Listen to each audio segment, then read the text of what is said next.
ஸ்ட்ரெஸ்னு சொன்னாலே நம்ம எல்லாருக்கும் நெகட்டிவ் தாட்ஸ் தான் ஞாபகம் வரும். பட் நம்ம லைஃப்பில் நம்ம ஹாப்பியாக இருக்க காரணமே ஸ்ட்ரெஸ் தான். நீங்கள் நினைக்கிற ஸ்ட்ரெஸ் வேறு, நான் சொல்கிற ஸ்ட்ரெஸ் வேறு. Hi all, I'm Singaravel. I taught NEET and JEE Physics for 4000 students up to now. First, ஸ்ட்ரெஸ்னால் என்ன அப்படின்னு டீட்டெயிலாக தெரியணும். ஸ்ட்ரெஸ்ஸில் மெயினாக 2 டைப் இருக்குது. ஒன்று யூ ஸ்ட்ரெஸ், இன்னொன்று டிஸ்ட்ரெஸ்.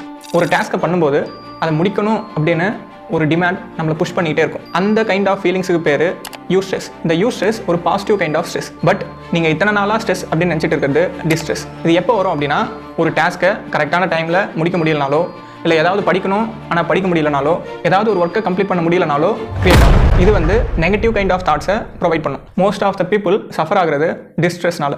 பட் டோன்ட் வரி, இந்த கைண்ட் ஆஃப் ஸ்ட்ரெஸ்ஸை எப்படி யூ ஸ்ட்ரெஸ்ஸாக மாற்றலாம் அப்படின்னு தான் இப்போ சொல்ல போகிறேன். நம்மளால் ஒரே நாளில் எல்லா ஒர்க்கையும் முடிக்கவே முடியாது. நீங்கள் எந்த ஒர்க் எடுத்தாலும், இல்லை எந்த டாப்பிக்கை படிக்கணும் அப்படின்னு டிசைட் பண்ணாலும், இது எல்லாத்துக்குமே கண்டிப்பாக ஒரு டெட்லைன் இருக்கும். இந்த டெட்லைனுக்குள்ளே முடிக்கும்போது நம்ம ஹாப்பியாக இருப்போம். டெட்லைனுக்குள்ளே முடிக்க முடியல அப்படின்னா டிஸ்ட்ரெஸ் கிரியேட் ஆகும். அப்போ டெட்லைனுக்குள்ளே முடிக்கணும் அப்படின்னா டிஸ்ட்ரெஸ்லேருந்து நம்ம அதை யூ ஸ்ட்ரெஸ்ஸாக கன்வெர்ட் பண்ணணும். யூ ஸ்ட்ரெஸ் அப்படின்றது ஒரு டிமாண்ட்.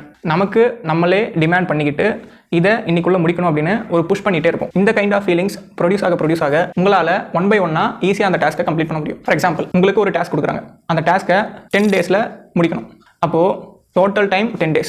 ஆனால் 80% ஆஃப் டைமை யூஸ் பண்ணி அதை ஃபினிஷ் பண்ணுறதுக்கான பிளானை தான் கிரியேட் பண்ணணும். 20% ஆஃப் டைமை அதை ரிவ்யூ அண்ட் ரீரைட் பண்ணுறதுக்கு யூஸ் பண்ணணும். இந்த 80% ஆஃப் டைமில் 8 days இருக்குது. ஸோ ஒரு நாளும் என்ன பண்ணணும் அப்படின்னு சிங்கிள் டேக்கு தேவையான பிளானை 8 காலமாக ஸ்பிளிட் பண்ணி கிரியேட் பண்ணணும். 1 dayல 24 hours இருக்குது. அந்த 24 hoursல நீங்கள் அந்த ஒர்க்கை பண்ணுறதுக்கான டைம் எவ்வளோ அப்படின்னு டிசைட் பண்ணணும். அப்போ ஒரு நாளை மட்டும் ஃபோக்கஸ் பண்ணி நீங்கள் கரெக்டாக பண்ணும்போது அந்த ஒன் டே இது எல்லாமே கம்பைன் ஆகி 8 days ப்ரொடியூஸ் ஆகும். ரொம்ப இம்பார்ட்டன்ட் திங், உங்கள் ஃபோக்கஸ் எல்லாமே அந்த 1 dayல மட்டும்தான் இருக்கும். அடுத்த நாள் என்ன பண்ணணும் அப்படின்னு யோசிக்க தேவையில்லை. ஏன்னா முன்னாடியே பிளான் போட்டாச்சு.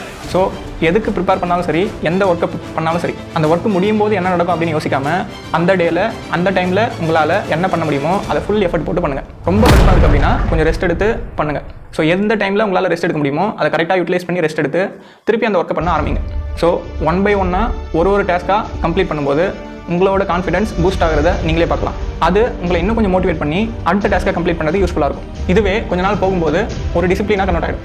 எண்ட் ஆஃப் த டேவை பற்றி யோசிக்காமல் இந்த டேல என்ன பண்ண முடியுமோ அதை கரெக்டாக பண்ணுங்கள். ஸ்டூடெண்ட்ஸ் எப்பயுமே கவலைப்பட்டு படிக்கக்கூடாது, பட் கஷ்டப்பட்டு படிக்கலாம். கஷ்டப்பட்டு படிக்கும்போது நான் சொல்கிற மெத்தட்லாம் யூஸ் பண்ணி படிச்சிங்க அப்படின்னா அதையே இன்னும் கொஞ்சம் எஃபெக்டிவாக படிக்கலாம். ஆல்ரெடி எப்படிலாம் படிக்கணும் அப்படின்னு நிறைய வீடியோஸ் அப்லோட் பண்ணியிருக்கேன். அது இல்லாமல் இன்னும் நிறைய வீடியோஸ் அப்லோட் பண்ண போகிறேன். அந்த வீடியோஸ் எல்லாமே உங்களுக்கு வரணும் அப்படின்னா நீங்கள் கண்டிப்பாக என்ன ஃபாலோ பண்ணியிருக்கணும். நெக்ஸ்ட் வீடியோவில் பார்ப்போம்.